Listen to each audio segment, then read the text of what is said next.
I used to think money was complicated. Turns out, I was just impatient. This one quote has quietly made more people wealthy than motivation ever will. Welcome to FinTech Vibes, where money isn't hype, it's clarity.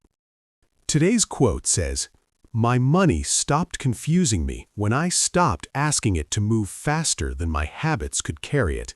End quote. On the surface, it sounds simple, but hidden inside it is a rule that separates broke effort from lasting wealth.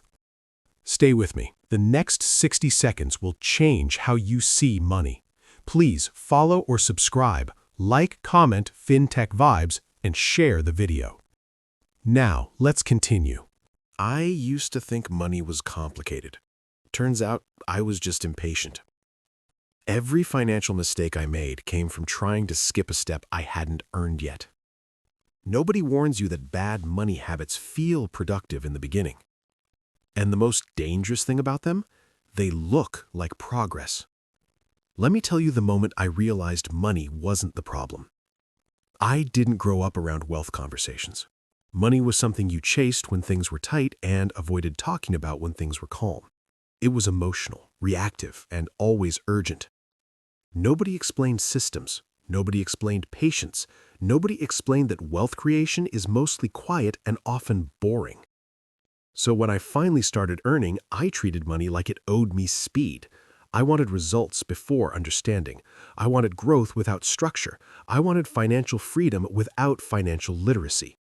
And every time something didn't work, I blamed the economy, timing, or luck. But the truth sat somewhere more uncomfortable.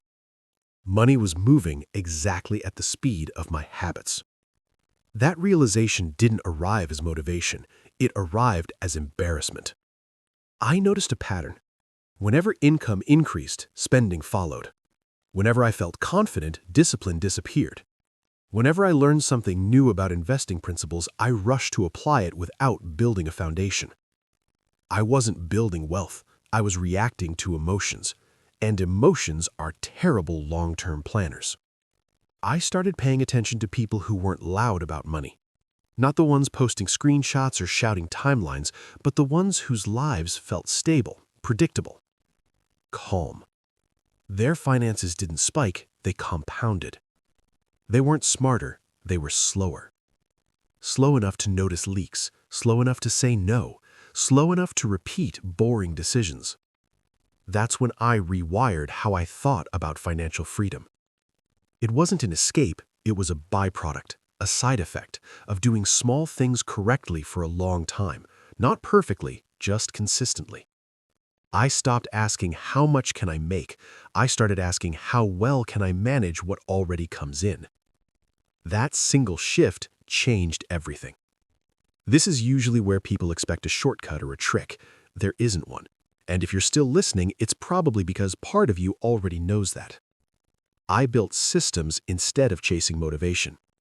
Automatic savings, simple tracking, clear categories. Not because they were exciting, but because they removed emotion from decisions.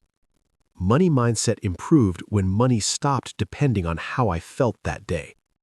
Clarity beat confidence every time. I learned that investing principles only work when your behavior can support them. You can't build passive income systems on active chaos. You can't hold long-term positions with short-term discipline. The math is simple. The psychology is not. There were months nothing changed. No visible progress, no excitement, just repetition. And that's where most people quit, because nothing is louder than silence when you expect results. But silence is where systems grow. Wealth creation doesn't announce itself early, it whispers later. I became less impressed by fast money and more respectful of stable money. Less curious about opportunities and more committed to structure. Financial literacy stopped being something I learned and became something I practiced. And slowly, money stopped feeling confusing, not because there was more of it, but because I finally understood what it was responding to. Money follows clarity, not motivation, not pressure. When people ask me what changed,